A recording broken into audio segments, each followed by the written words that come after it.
Okay.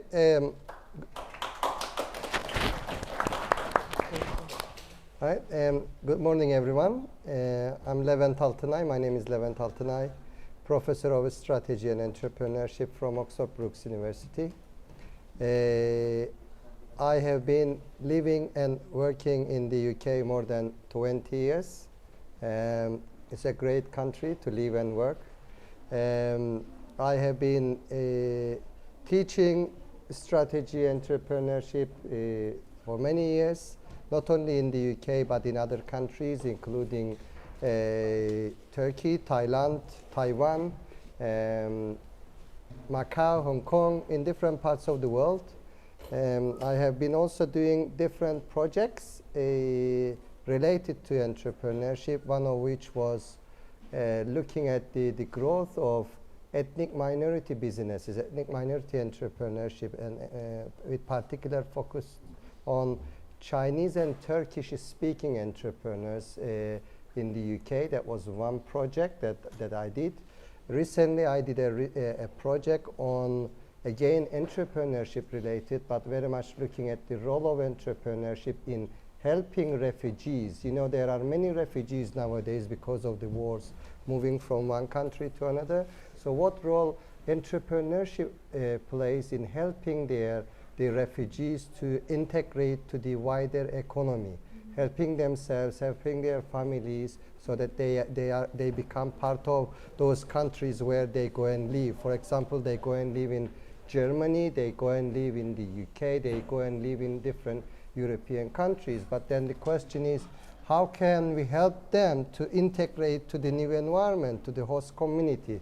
So that was the project I was doing. Another one, I will keep my introduction long until they get ready, all right? So I'm coming up with this project.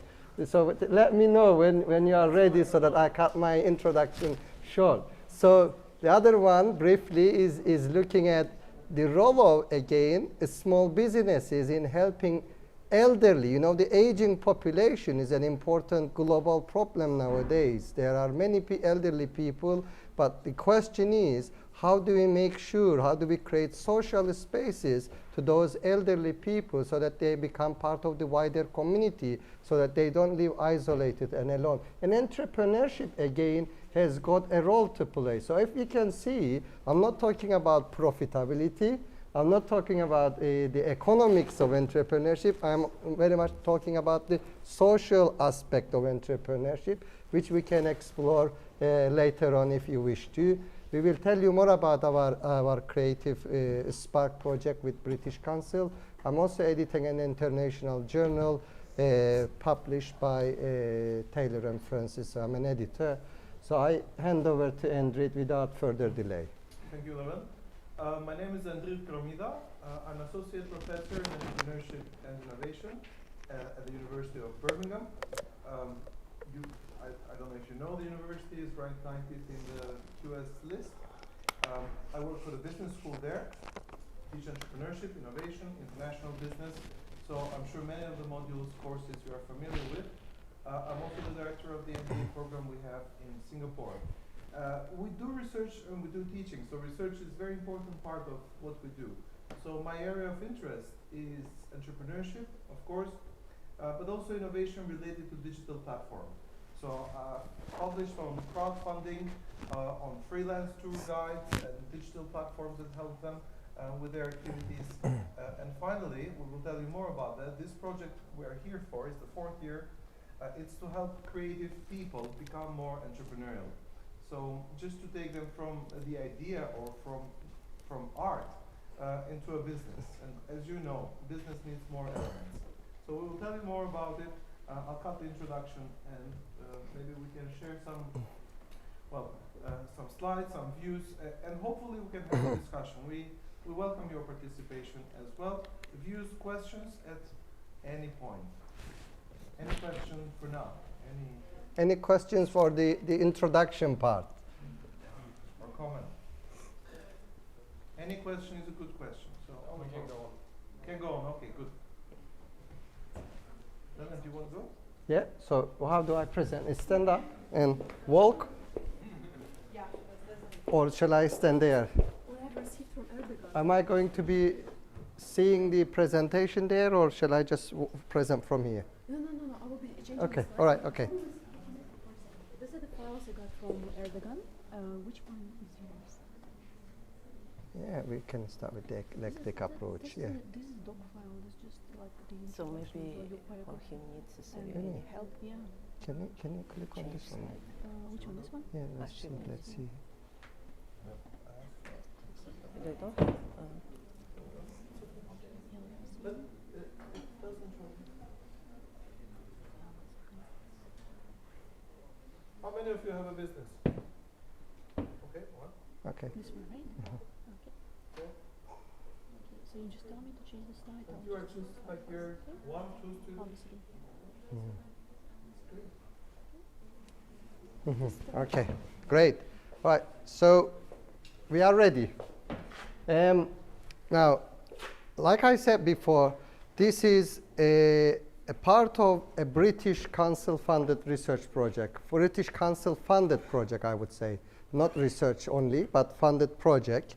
It is called Creative Spark, and the project is involves or required for many years. It has been 4 years now, us training these students, educating these students as prospective entrepreneurs, engaging with the stakeholders in the ecosystem who could help the entrepreneurs to develop their ideas and support their ideas. And this could be policymakers, business hubs, training organizations. And the first dimension of the project is involved research, right? And that's why we called it eclectic approach to a transnational partnership. Now, when we call it transnational partnership, it's important to understand that there are different cultures involved in this project. So, Armiyash, Professor Armiyash Nurmagambetova is from Kazakhstan, representing the Kazakhstan side, and myself and Endrit, we are representing the UK side, right? But what is also important, because this is a team university, and I can, when it comes to teams, right, you will have to work with people from different cultures. So even though myself and Endrit, we are from the UK, we come from different cultures. I'm Turkish origin from Cyprus.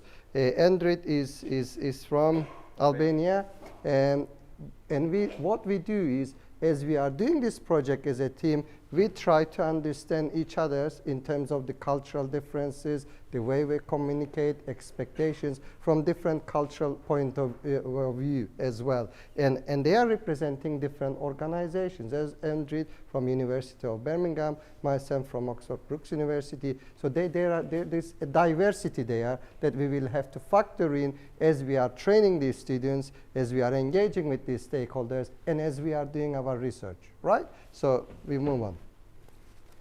Now, these are our partners, British Council, Eurasian, and this is our brand, by the way. And we've created this brand right at the beginning of the project, and it has become an internationally recognized brand now with a website, Facebook page, and do we have a Twitter, Instagram? So we have, when we first started, we came up with this logo, we came up with this brand, and we have an internationally recognized website brand there. Students can go and use that website for training. And Endrit is going to be talking more about that website and the content that we created, populated under that brand, so that we can make it more accessible to the international audience. And we have got Atamaken, DAMU, these are all partners, organizations from Kazakhstan who supported this project. Let's move on.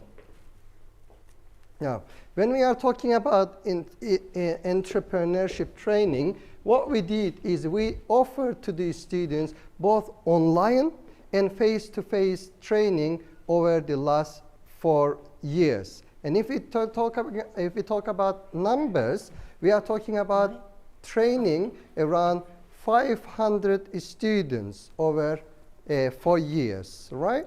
Online and face-to-face. What else did we do?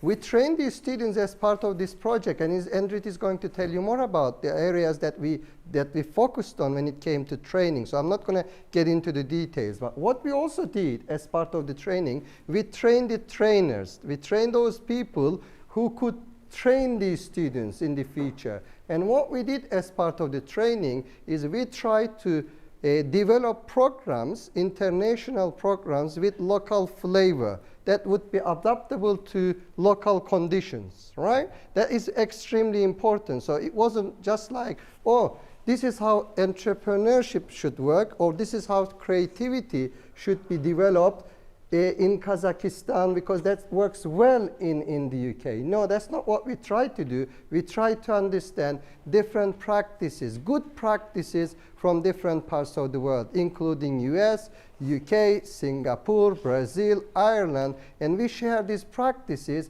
with our students and then discuss with them how they could be adaptable to the conditions in Kazakhstan. We did exactly the same with our trainers. Like when we say trainers, trainers were not only academics in Kazakhstan who got involved into training activities with us, worked with us to develop contents, to develop training activities, but also we worked closely with Atamaken and Damu who could also help us to train prospective entrepreneurs so that we could bring industry perspective in as well.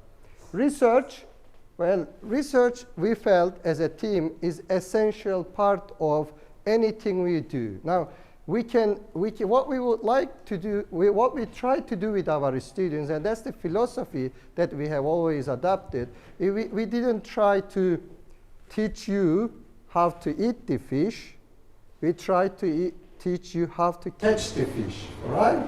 Because learning how to catch the fish will stay with you, and in the future, you will, if you learn how to learn, you will be using that philosophy for the rest of your life. So what we ask the students to do, and what we did ourselves, is how to use different sources to learn online, library, and so on, to be able to develop arguments, collect evidence for different practices that are adopted globally. So we also did some research for our project, which involved understanding the cultural intelligence, emotional intelligence of the students or prospective entrepreneurs, and how they could affect their creativity. And if you have got more questions, I would be happy to answer later on. Industry policy outcomes, what we did, we worked closely with the industry leaders in Kazakhstan. We organized workshops, seminars together so that we could share the knowledge. So it wasn't just about us teaching taking place between us and the students. What we also did, we asked the industry leaders to come on board and organize sessions for the students with us. Help us to shape the content, help us to shape the curriculum, which was very useful. Yes. So, offered blended teaching to the students, prospective entrepreneurs, research publications, we have got case studies, we have got papers in the academic journals that you can always, or the students can always go back and read, and then the sessions we had with the industry leaders. Next slide. What we would do is actually, when it came to students and student training, I want to pick up on a couple of points for you, right? When we talked about creativity, what we realized in Kazakhstan, and this is an observation with regards to Kazakhstan only, right? So I'm not generalizing it to Central Asia. When we talk about creativity, what we noticed with the students in Kazakhstan is that they were very good at coming up with creative ideas, right? So creativity required them thinking outside of the box to develop new business ideas. But what we noticed with many of the students is that they were always benchmarking themselves against what goes on in Kazakhstan and not thinking how they could compare their ideas outside of the country. So to some extent, their ideas were inward looking. So we could develop develop a good business idea for this country, but the key question we always ask to the students in Kazakhstan, okay, what is your long-term vision? So you might sell this idea in Uzbekistan, in Kazakhstan, but when competitors come in, so someone else in Uzbekistan or someone else in Kazakhstan develops the similar business idea, how would you then respond to the competition, direct competition? The answer is there is that will you be able to expand, export, internationalize your idea overseas? And that was the critical question. Therefore, we always flag up the question of, yes, creativity might be good in terms of developing business ideas for this country, but when you think about the long term, does this business idea have potential to internationalize, to expand, and to grow overseas? That was a critical question. The other thing we noticed was there were differences between contextual and institutional environments in which you develop business ideas. So there might be more opportunities and support in countries in Singapore, UK, and also US. And again, the critical question we explored mainly with the policymakers in Kazakhstan nowadays, they are investing a lot into creative industries. There's a political intent there. The question is, how do you make sure that your policies are very supportive and your policies that you develop in the country diffuse through the entire ecosystem? So we did some research. We collaborated with the industry and the policymakers to shape the policies. Carry on. Yeah. And what we did is we came to the final year where we felt we could celebrate all the achievements we have had with the students, policymakers, and also with the partners. During the last three years, what we did,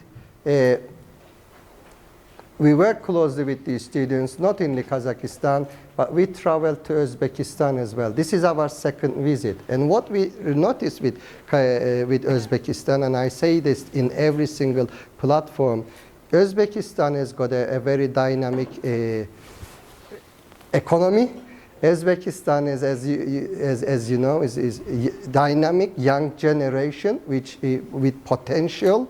And what we would always encourage those countries, such as Kazakhstan, Uzbekistan, or Kyrgyzstan, to do is invest in those areas where they would have comparative advantage. Comparative advantage of production and comparative advantage of exporting their products overseas without forgetting about branding, right? And international branding. So I will leave it there for the time being. I don't want to drag this on because then we can always come back to these slides and you can always ask your questions about what we could be doing in the future and how you think Uzbekistan could play a critical role in terms of maybe regeneration of the Silk Road, an area that captures my personal interest actually. All right? So I leave it there for the time being. Thank you. Thank you.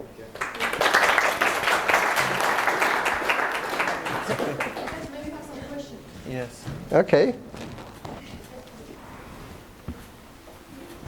you have any questions? Yes. Yes. My question is, you talked about this program. How is that related to Uzbekistan and how long was it going on and who are your targets? Okay. How is it related to Uzbekistan? This British Council project actually had partners not only from Kazakhstan, but also from all the countries in Central Asia, including Uzbekistan. So they were partners from Uzbekistan as well that contributed to this project, or they were part of this project. In terms of the program's relationship with Uzbekistan, I can say there was a direct relationship because we could see that Uzbekistan is also investing a lot into the development of creative industries. And the program was actually geared towards helping those prospective entrepreneurs in different sectors of the creative industries to develop those skills, thinking, and capabilities so that they can help to grow the development of creative industries. So the program itself was geared towards creative industries. And as you would know, creative industries, including handcrafts, here in Uzbekistan, is as I don't know, I would say at this stage of development or contributing a lot to the economy, and has got even more important role to play when it comes to relating creative industries, handcrafts to the tourism industry development in Uzbekistan in the future. And my actual question, performance was that how can people either benefit and who are your targets? Well, from the project of the British Council, the British Council partners in Uzbekistan, we were not the partners. The partners were Tashkent University of Economics, and they would be in a better position to answer that question because we did not train anyone here in Uzbekistan. We trained the prospective partners in Kazakhstan. But Tashkent University Economics were the partners of British Council. But very good question, and that's something I would want to ask them today, and we are meeting, seeing them today. Yes? Yeah, and I want to know what was the results of the training in Kazakhstan, the students. There was the young students, yes, as we. Yes. And what was the results? Do you want to take it, Armiyash? What were the results? Yes, thank you for your question. So as a result of our training for this 4 year, we have some students who are started them smaller business.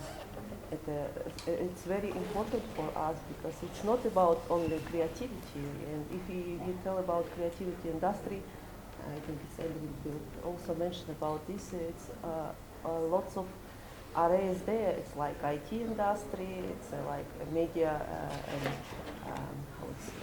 media and even something about theater, and it's about arts, and it's about design, many things. So our students who attend to our trainings for this year, and they also every year attend to for competition which coming by British Council. So, sorry, because so and.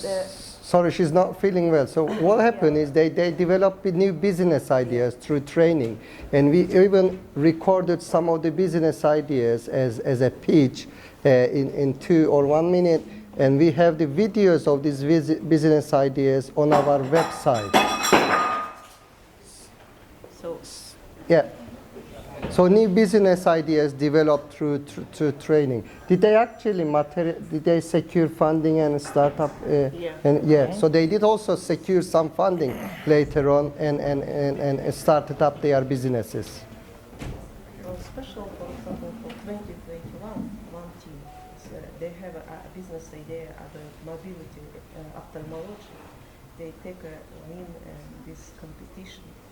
They have a totally funded by British Council as of £2,000, and then training from British mentors. So they secured some seed funding from British Council as well as a result of this training. The idea was so well liked by the British Council.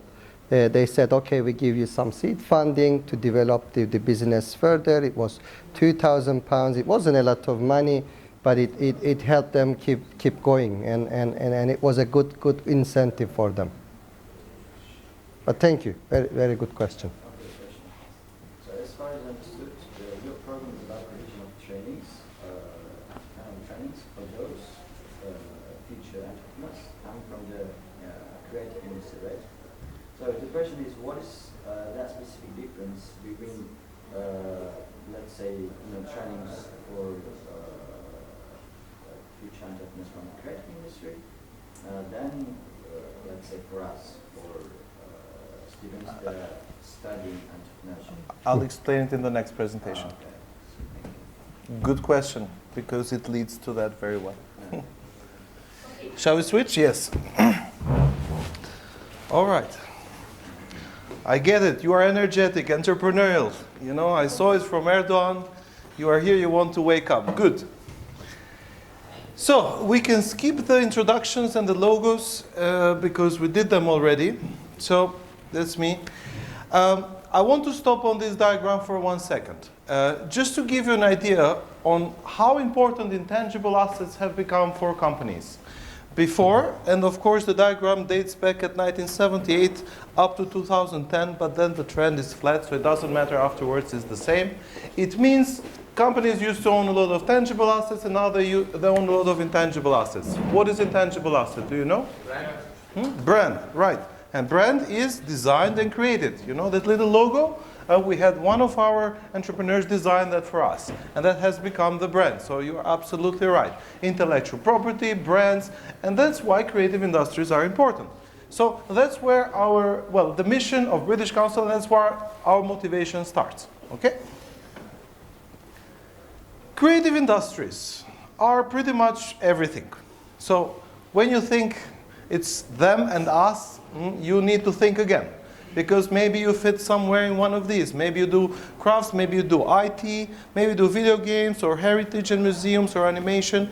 But it has, because there is some element of creativity and innovation everywhere.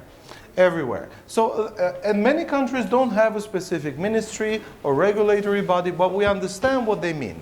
For countries where for a long period of time people have been employed in state government offices and then larger companies that deal with construction, manufacturing and so on, for young people like you might find that boring. Not only boring, you know that it's really hard to secure a job in the government and maybe you don't want to do it. You want to do something more fun, more creative, more interesting. And you realize from your use of Instagram, TikTok and everything that there is some potential in those platforms while being based here in Uzbekistan to reach out to wherever in the world and make some money through silly videos, something creative or anything else. Now that's why creative industries, and the reason and the motivation behind this project is to give an opportunity to young people to create their own future. All right? Next. To give you some global perspective, we talk about creative industries, but they are not equally important in every part of the world. Different regions, different parts of the world have certain strategic advantage, or they specialize. For example, in the UK is famous for visual arts, photography, antique computer games, architecture. They also design Formula 1 cars, very well known for that. Except Ferrari, most of the team's cars are designed there. So they have a lot of things. Japan, of course, they focus on local products, the way they present them, from restaurants to crafts to even the look of the Japanese whiskey now, which has become famous. So it's part of it. It's not just the whiskey, it's also the design and the creativity that goes in the bottle. All right? So fashion, food are important there. In Australia, there is marketing and architecture. And even in China, there is journalism, computer, images, a lot of things happen there. And they all mix together. I haven't put US there because they do a bit of everything in Hollywood or Bollywood in India, but we understand that. And there's also a bit of a dilemma. Big media, movies, promotion, marketing, or startup, creative entrepreneurs, designers, freelance designers. You might think, well, the media, the creative industries there, those companies that make movies, I don't have such budget. I cannot do much there. I'm a freelance entrepreneur, I can do something. And there's a bit of a tension there. So, and that tension we try to capture, but our focus was to help creative young people like you. Okay? So, that's why one of the areas we captured in our project, and I'm personally interested on that, is all the platforms, digital platforms that create opportunities for freelancers and in particular creative entrepreneurs to sell their work. Personally, even for this project, we have used people from Upwork in the beginning. We have used people from Fiverr who helped us with our website because we thought we cannot preach something that we are not doing. If we are there to help creative entrepreneurs, not only we don't just train them, we also give work for them. We create opportunities from them. So the website that I'm going to introduce for this project is partially built through the help of creative entrepreneurs, not necessarily from Kazakhstan, but from all over the world, because that's how we got them. And this is maybe a good starting place, the market. If you have some creative talent, you can start there. You can start selling your skills and your work there. Next. Now, that's the website we were talking about. So the address is simple, creatalents.com. We were lucky. It was free. We registered it. So that's the Big Idea Challenge. And there are plenty of things there that we try to do. We promoted the competition, events, courses, projects, resources, but I'll just touch upon the most important ones. Can you please skip to the next one? So, we designed and delivered in person during the first year 5 trainings. Maybe you are familiar with the topics, and that's where I answer your question. Starting a creative business, intellectual property and marketing. Intellectual property is very important for creative industries, because if you cannot protect your designs, then, well, anyone can steal it from you and you don't make any money. Creative teams and projects, how are they different? You talk about teams, but creative teams can be a bit difficult sometimes, because some artists say, oh, I don't touch money, I don't want to deal with money. And someone who deals with money doesn't understand art, that art needs a bit of inspiration. And then you need someone who will promote everything in digital media, and you need all these 3 people with complementary skills to form a team and work together without fighting. It's not always easy. And if they do that, also go to investors, convince them, and convince customers and investors to get some more money. So it's not easy. That's why finance and investors are important. So how to grow not only through bootstrapping, you know bootstrapping? So you grow organically. You sell, you grow, you sell, you grow. But if you grow through investors, that is much faster. Of course, what do you give away? Equity, right? You give away a percentage of ownership, and then investors can come in and they can help you grow. And then freelancing and for corporate partners, because I believe anyone can be creative. Anyone can draw something, beautiful or ugly, doesn't matter. Can you sell it? Can you serve corporate clients? Not from this project, we'll get to the examples from this project, but I have a friend who now is designing for the Qatar World Cup. So started in London, but not from this project, but still. So corporate clients. That's Armiyash. That's during COVID time, as you understand, a lot of Zooming there. 500 students we trained via various forms, in person during the first year, and then online, just to get back to some numbers, since you asked about the impact. Many people, a couple of thousand people visit our website each year, so I think that is the impact of this project. Next.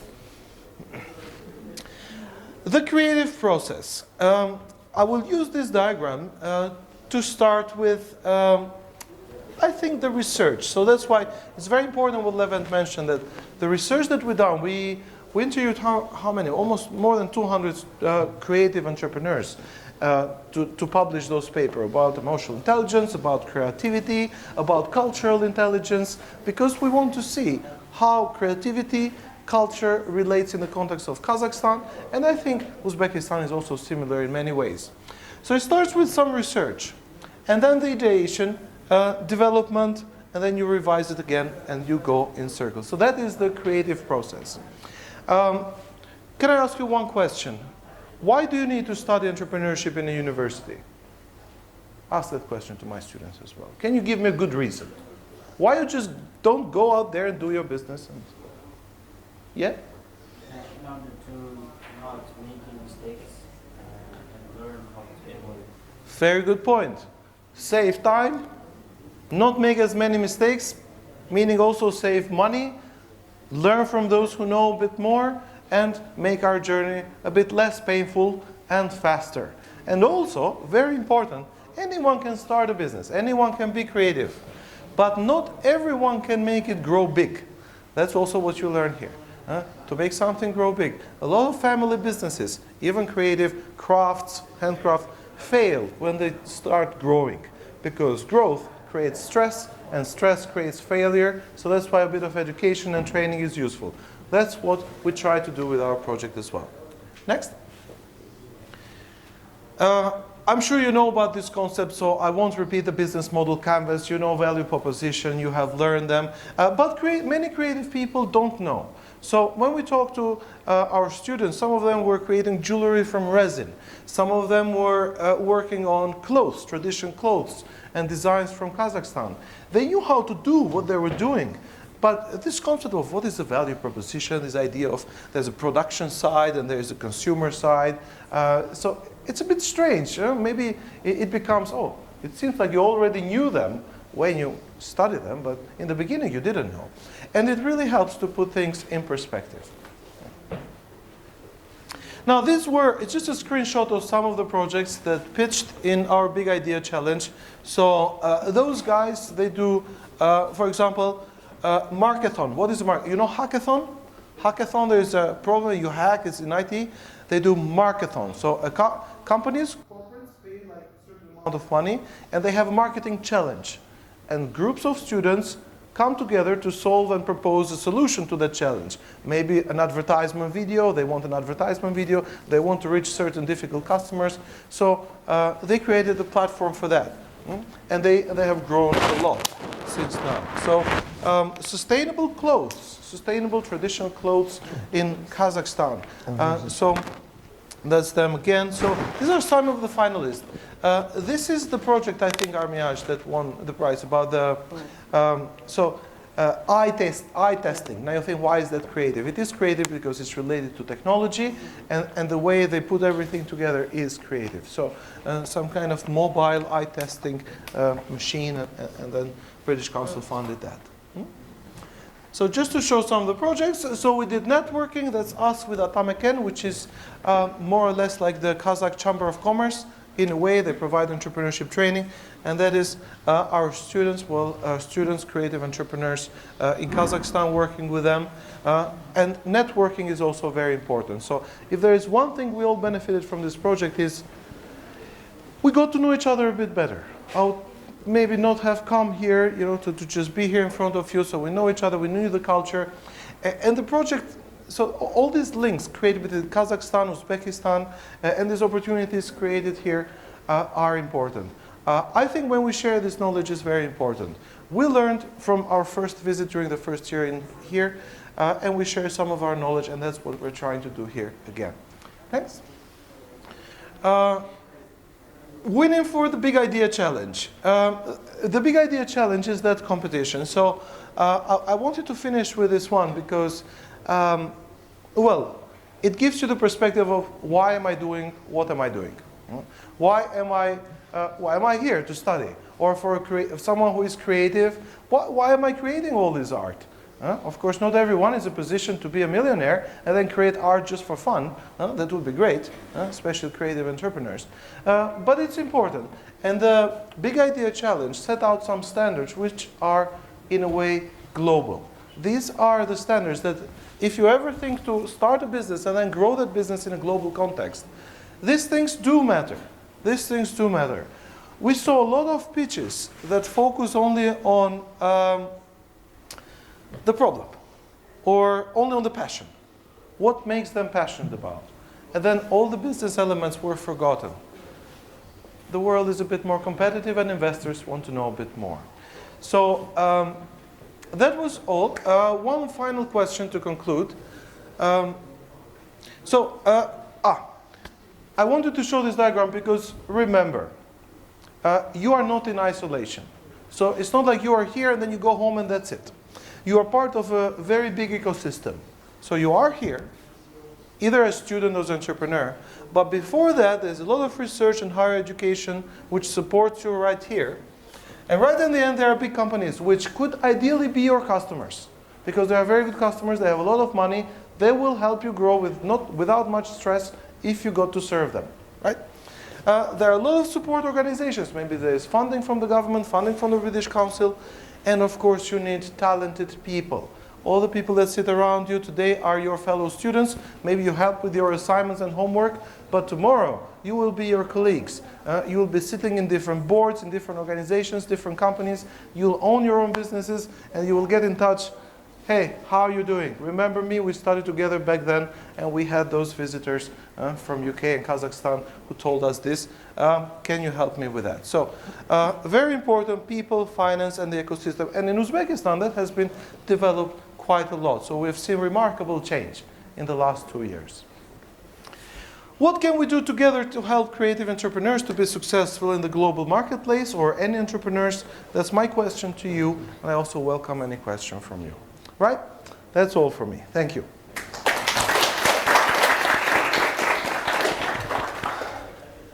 Questions? Comments? Or any response to that last question? Or any response to the last question? Good question. Sure? About that Spark idea challenge. Yeah. Yeah. So basically, this I would say this competition where future entrepreneurs post their videos and investors choose which to invest, or can you please tell me? And I think you are eligible to apply, even from Uzbekistan. The big idea challenge is you prepare a pitch considering those points. I think in 1 minute you upload it, and then you are considered for a competition to win, I think, £2,000? Yeah, 2,000. £2,000 from the British Council. So you pitch your idea, you record a video. If you can make it nice and professional, if you can cover all those points very clearly, then you just upload the video, and then you are considered. Yeah, I mean, I don't have the address there, but you can Google Big Idea Challenge Creative Spark. You'll find the website, very easy. Find all the instructions. Prepare a 1 minute pitch, doesn't cost anything. Okay. So But yes, not about investors. It's British Council gives some money. I think there's one winner per country. And I don't know how they do it here in Uzbekistan, but usually they do it through the partner institutions. Yeah, so you go through Tashkent State University. They send out a call. The competition is still open. So if you have a good business idea and you think you can prepare a pitch to enter into the competition, you can do that through Tashkent State University, because they are the partner institution in Uzbekistan. Whereas in our case, in Astana is L.Gumilyov Eurasian University.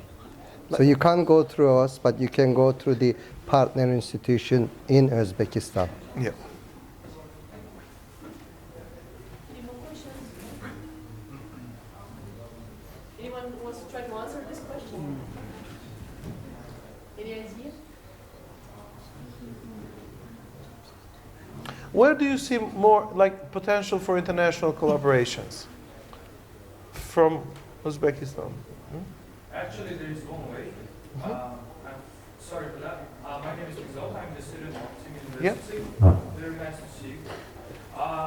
Maybe creating funds or capital which can encourage those people to start off, because when you know that you can be, when you know that your project can be invested, you're more tangible to take first step. Then maybe creating fund or capital, maybe specifically for creative entrepreneurs. Let's assume the fund exists. Okay. And let's assume you are looking for partners then, beyond Uzbekistan. Where would those partners be? In a way that is easy for you to manage, talk to them, to understand their culture. You can do business with them, they have money. Central Asia. Like neighbors. Central Asia, right, okay. Yeah, Central Asia. So that's very important. That's why the project was for Central Asia, including also Ukraine, this project. But it's very important to think regionally. I'm sure you know about internationalization perspectives. One is gradual internationalization, start local, grow in the region, and then grow further, the Uppsala model. The other is born global. You develop a video game and your target market is maybe Australia and US. Now, depending on the business, how you see yourself. As a born global or? Good, but the region is important. In your experiences, what do you see some of the challenges for the new entrepreneurs from your experience? You mean in the region or in general? Well, whatever applies. Competition. and lack of patience Patience for for themselves. They're not patient enough. They want it quick. It takes time to grow a business, as you probably know, since I guess you have one. So that's very important. So one of the aspects we studied in our research is the entrepreneurial personality. And the entrepreneurial personality is something that you can't just take off the shelf or read from the book. It requires resilience, resourcefulness, risk-taking. So to develop that personality goes through a bit of suffering. Not everyone is prepared to take. That is probably one of the biggest challenges with the younger generation, I think. You mean Huh? discipline, yes? You mean discipline? Not only that, well, discipline and not to give up. Not to give up, keep doing. The other is cost and bureaucracy in certain places. Not easy. The cost to start, the bureaucracy, red tape. So dealing with the government, with the taxes. That's why many startups prefer to operate informally, sometime in developing countries. Because dealing with, it's not always easy. But this is what I see some of the key challenges. And competition, of course. There are almost 9 billion people in the world. It's not as easy. Of course, not everyone, but statistically, about 15% are. And that is already a big number. And it's global. So, global competition. Also global opportunities. I don't know if you have any.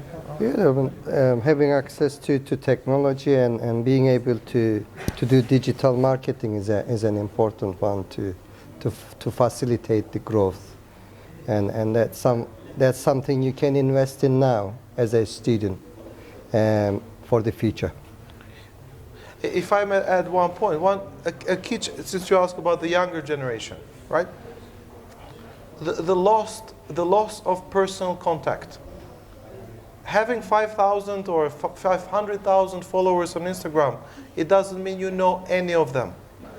And sometimes, as you know, to grow a business requires personal relationships, connections, to develop those partnerships. So that kind of digital divide created by too much technology is, in a way, a big problem.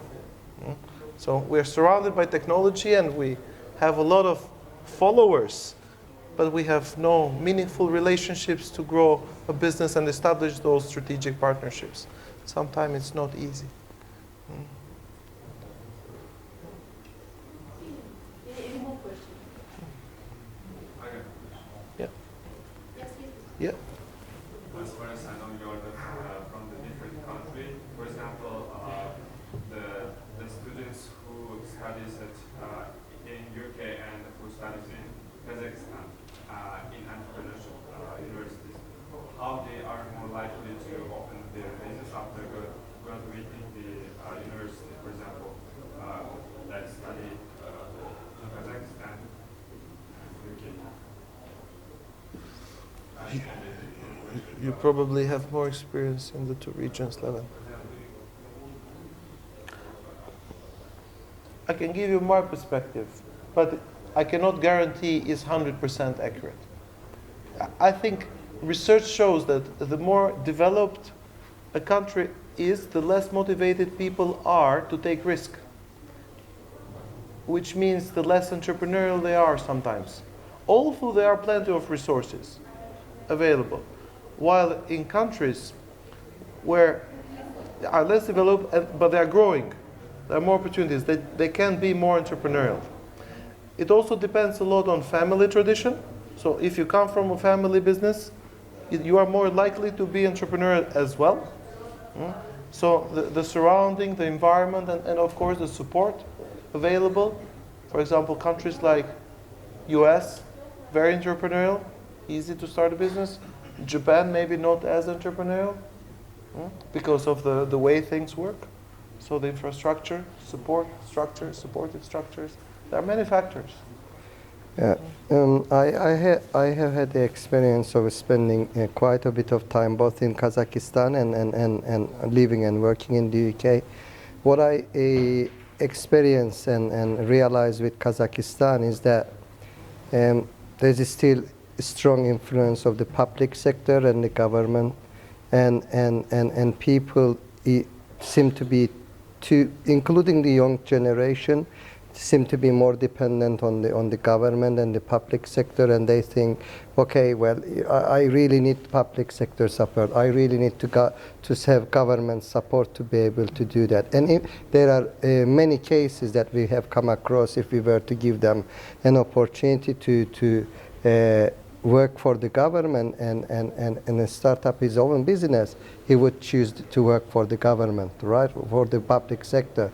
So straight away you kill off the entrepreneurial spirit there, because the environment is not very encouraging and supportive of entrepreneurial activities, because working for the government and the public sector is more attractive. And the culture and the families also would very much encourage those young people to work for the government rather than taking some risks and engaging in entrepreneurial activities. Whereas in the UK,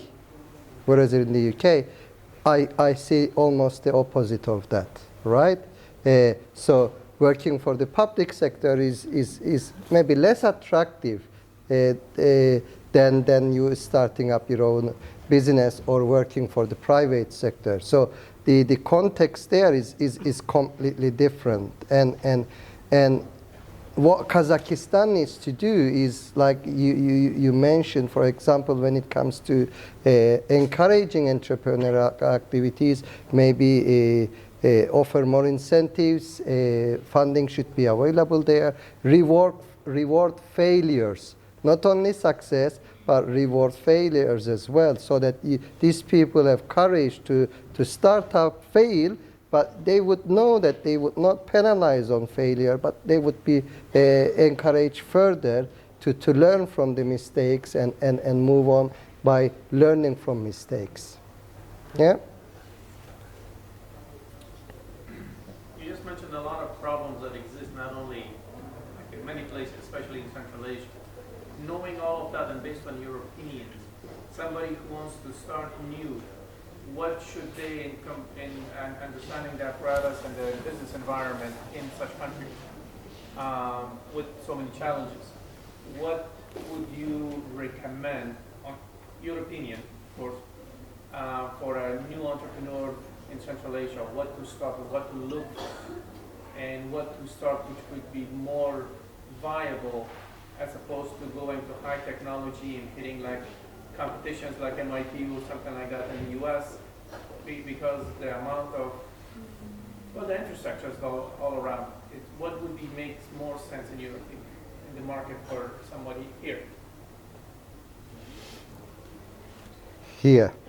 Well, I should admit, I don't know much about Uzbekistan, not as much as Kazakhstan, but I can tell Kazakhstan and Uzbekistan, two different markets. I can see that, yes?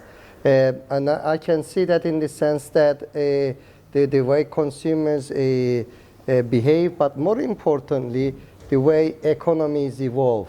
Kazakhstan is very much dependent on natural resources, but whereas I see more production in Uzbekistan in different sectors of the economy. So Kazakhstan has got a long way to go in terms of diversifying the economic activities and not relying heavily on gas and natural resources, but also getting involved into the production and the manufacturing of certain things. Whereas in the case of Uzbekistan, I can see more diversified economic activities.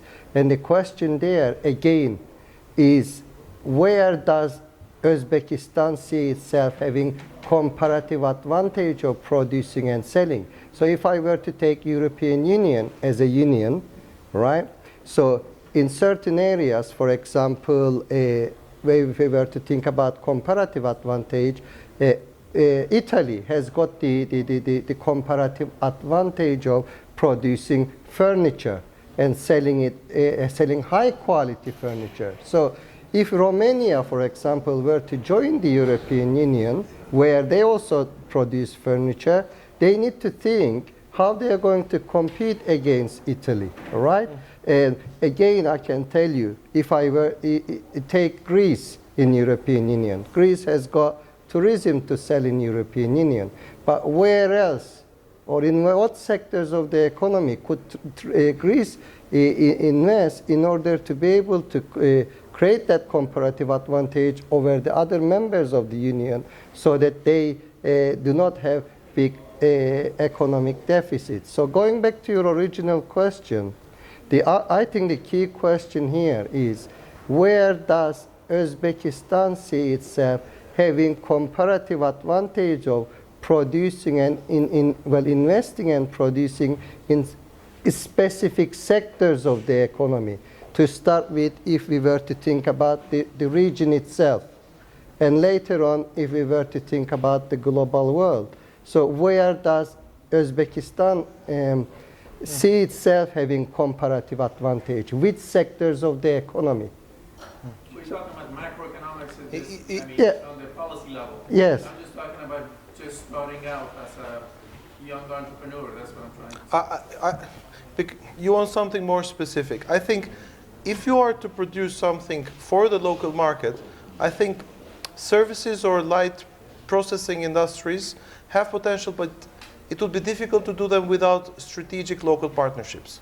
So the first thing would be is probably go and meet one of the founders of this university and see if they can secure a market for you, and then start, because it's strategic.